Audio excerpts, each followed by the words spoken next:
Hello students, आज centre of mass and collisions के PYQs discuss करते हैं जनवरी जेई मेंस के। And let me tell you, they were unexpectedly simple. बहुत ही ज़्यादा basic questions. The only catch being कि आप लोग उस टॉपिक को उतना ज़्यादा स्ट्रॉन्ग नहीं करते, पहले से इनहिबिशंस रखते कि पता नहीं क्या पूछ लिया जाएगा। एकदम बेसिक्स पे सवाल पूछे गए। तो चलिए हम देखते हैं क्या क्या क्वेश्चंस थे। ये देखिए, एक स्मॉल बॉब को यहाँ से रिलीज किया गया और फिर यहाँ आइडेंटिकल दिया हुआ है। दोनों बॉल्स आपके आइडेंटिकल है। आइडेंटिकल बॉल्स का जब इलास्टिक कोलिजन होता है स्मूथ हॉरिजॉन्टल सरफेस पे है, तो हमें पता है कि वेलोसिटीज इंटरचेंज हो जाती हैं। अब ये पता है कि ये जो बॉब बी है, यहाँ जब टक्कर हुई तो उसके बाद जो ये बी है, ये जाके सर्कुलर पाथ कवर कर लेता है आर तक। मतलब ये पूरा ट्रैक यहाँ तक चल लेता है। यहाँ इलास्टिक कोलिशन है, ये आपको बताया गया है। तो ये रेडियस आर कितना है हमें ये बताना है। पहले तो हम बात करें कि ए जब आके टकराएगा तो किस स्पीड से आके टकराएगा। यहाँ यहाँ इसकी जो स्पीड होगी ये निकाल लेते हैं। अभी ये किस हाइट से नीचे आया है, 1 cos 60, this is half a metre. ये पूरी लेंथ 1 मीटर है, this is 1 metre, this is also 1 metre. तो माय डियर से बची हुई लेंथ हाफ अ मीटर हो जाएगी। अब अगर ए की बात करें माय डियर फ्रेंड्स, तो loss in GPE, gravitational potential energy, gain in kinetic energy के बराबर है। कितना ग्रेविटेशनल पोटेंशियल एनर्जी कम हुआ? Yes, M G H. M उसका मास, जी और एच हाफ अ मीटर वो नीचे आया। Gain in K E, half M we square. पहले तो रेस्ट से छोड़ा था, हाफ हाफ एम एम गया, वी आपको मिल गया रूट जी के बराबर। और फिर यहाँ जो बी ब्लॉक है उस पर भी वेलोसिटी आ गई रूट जी। ये जो रूट जी है, वर्टिकल सर्कुलर मोशन कंप्लीट करने के लिए इस वाले केस में √5 GR के बराबर होना चाहिए था। यानी कि R किसके बराबर होना चाहिए? 1/5। एकदम सिंपल सवाल। यस, चलिए एक और क्वेश्चन देखते हैं। A body of mass 14 kg initially at rest, 3 fragment में ब्रेक कर दिया है, 2:3 के रेशो में मासेस है। तो 2x plus 2x plus 3x, 7x अगर 14 है तो मतलब x 2 kg है। तो ये 4 4 6 ऐसे मासेस में ब्रेक हुई है, जिनका दोनों का मास बराबर है। दे फ्लाई ऑफ परपेंडिकुलर, ये 4 किलो के दोनों 18 मीटर पर सेकेंड से फ्लाई ऑफ करते हैं। Velocity of the heavier fragment, heavier fragment की वेलोसिटी कितनी है? दोस्तों देखो, मोमेंटम कंजर्व रहेगा क्योंकि इंटरनल फोर्सेस के कारण एक्सप्लोजन हुआ है। We have to work on conservation of linear momentum. Initial momentum था 0, तो फाइनल मोमेंटम भी कितना होना चाहिए? 0, बिल्कुल सही। तो हम हर तरफ देख लेते हैं यहाँ कितना मोमेंटम है। ये 4 kg के मासेस है दोनों, 4 × 18 72 kg मीटर पर सेकेंड। इधर भी 72 kg मीटर पर सेकेंड। दोनों परपेंडिकुलर हैं दोस्तों, रिजल्ट आएगा 72√2। अब इस तरफ 72√2 है तो इधर भी मोमेंटम चाहिए 72√2। हेवियर पार्टिकल 6 kg का है, उसका मोमेंटम आया 72√2 is equal to mv, 6v। 6 से डिवाइड करेंगे हमें मिल जाएगा 12√2। अब बात समझो दोस्तों, जितना मोमेंटम बाद में इस तरफ आया उतना ही इस तरफ होना पड़ेगा ना, तभी तो नेट मोमेंटम 0 होगा। वो रेस्ट पे था, अपनी इंटरनल फोर्सेस के कारण एक्सप्लोड हुआ है। तो फिर initial momentum final momentum has to be same, it has to remain constant. Conservation of linear momentum का एकदम सिंपल, इजी एंड प्यारा सा क्वेश्चन।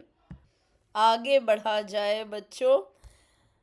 इन इलास्टिक कोलिशन का सवाल है. Perfectly inelastic collision, the easiest type of collision possible.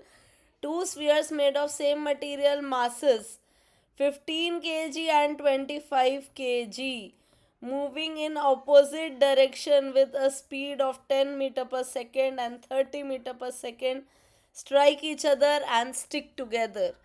तो अब ये फाइनल 15 और 25 40 किलो का हो गया है और इसकी वेलोसिटी जो भी होगी फिर से कंजर्वेशन ऑफ लीनियर मोमेंटम से आ जाएगी my dear friends. Heavier particle के डायरेक्शन में जाएगा क्योंकि इसका मोमेंटम ज़्यादा है.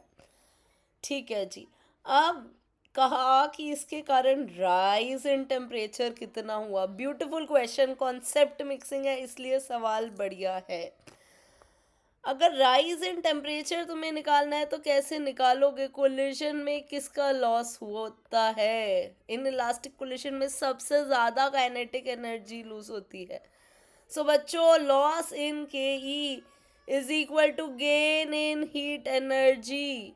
लॉस इन के ई कैसे निकालेंगे. Initial kinetic energy minus final kinetic energy और इसको हम लिख देंगे M S delta T. We have information for finding each of these terms. Initial kinetic energy कैसे आएगी. हाफ एम वी स्क्वेयर दोनों पार्टिकल्स के लिए ऐड करना है. For the smaller particle, it is half into 15 into 100 plus half into 25 into 30 का square 900. My dears, this is 12,000 joules. And final kinetic energy के लिए हमें ये स्पीड निकालनी पड़ेगी. ये स्पीड निकाल लेते हैं कंजर्वेशन ऑफ मोमेंटम से.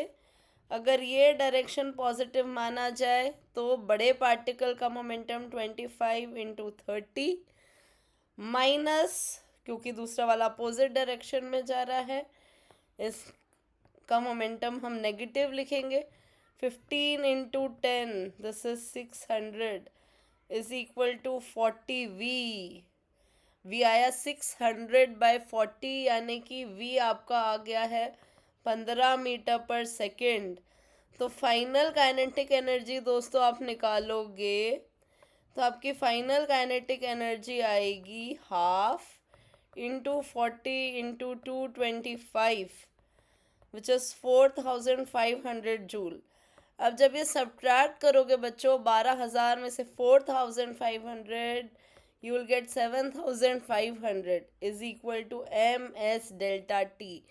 टोटल मास कितना है 40 हो गया. स्पेसिफिक हीट हमें कैलोरीज के टर्म्स में दी है और चेंज इन एनर्जी हमने जूल्स में निकाली है. तो 31 के साथ आपको कन्वर्जन फैक्टर 4.2 का यूज़ करना पड़ेगा. M S, this is M, this is S और ये रहा डेल्टा टी. यहाँ से सॉल्व करने पे डेल्टा टी 1.44 निकल के आता है. बिल्कुल इजी एंड डुएबल क्वेश्चन है ना. तसल्ली से सॉल्व करने वाले सवाल हैं और कुछ भी मुश्किल नहीं है माय डियर फ्रेंड्स. यहाँ कहा गया कि एक मैकेनिकल सिस्टम है, बहुत सारे पार्टिकल्स हैं, उसमें total kinetic energy is the sum of kinetic energy of all particles. बिल्कुल सही बात. एक बड़े सिस्टम में हर एक पार्टिकल की कई जोड़ लीजिए, आपको टोटल कई मिल जाएगी. जैसे अभी पिछले में हमने दो पार्टिकल्स के सिस्टम के लिए half m1v1 square plus half m2v2 square किया. तो n के लिए आप समीशन हाफ mn/vn स्क्वायर कर लीजिए. ये बात बिल्कुल सही है. हियर क्या कह रहे हैं ज़रा ध्यान से सुनिए, थोड़ा तसल्ली से पढ़ने वाला स्टेटमेंट है ये. Total K E can be the sum of K E of the centre of mass with respect to origin and ke of all particles with respect to center of mass as the reference. इसको अगर आपको समझना है ना तो combined rotation plus translation से better example कुछ भी नहीं है. कंबाइंड रोटेशन प्लस ट्रांसलेशन को हम कैसे समझते थे कि आप सोचो translation plus rotation about centre of मास. तो यहाँ क्या करते थे हम, इस सिस्टम की काइनेटिक एनर्जी कैसे लिखते थे, half M V C M square लिखते थे और फिर लिखते थे half I C M omega square. ये मानते थे कि सेंटर ऑफ मास ट्रांसलेट कर रहा है और सेंटर ऑफ मास से पास होते हुए एक्सेस के अबाउट सारे पार्टिकल्स घूम रहे हैं। ऐसा क्यों मानते थे? Because any body which is free to rotate rotates about its centre of mass. अगर आप बॉल ऐसे स्पिन करते हो, सेंटर ऑफ मास के अबाउट घूमती हुई जाती है। पेन ऐसे घुमाओगे, सेंटर ऑफ मास के अबाउट घूमता हुआ जाएगा और आएगा, माय डियर फ्रेंड्स। तो यहाँ पर वो कह रहा है कि आप एक तो के ही लिखिए सेंटर ऑफ मास की, और फिर बाकी सब की के सेंटर ऑफ मास के अबाउट लिखिए। यहाँ तो एक एग्जाम्पल है, बट आप नॉर्मली भी सेंटर ऑफ मास के अबाउट सबकी के ही लिखेंगे तो ये बात बिल्कुल वैलिड होगी, और ये दोनों ही स्टेटमेंट्स आपके सही हैं। Both statement 1 and statement 2 are true. So my dears, there are many topics जो कि ईजी और डुएबल होते हैं, बस हमें अपनी प्रिपरेशन पूरी रखनी है। अप्रैल अटेम्प्ट है। Be fully prepared. All the best. God bless you. May you rise and shine.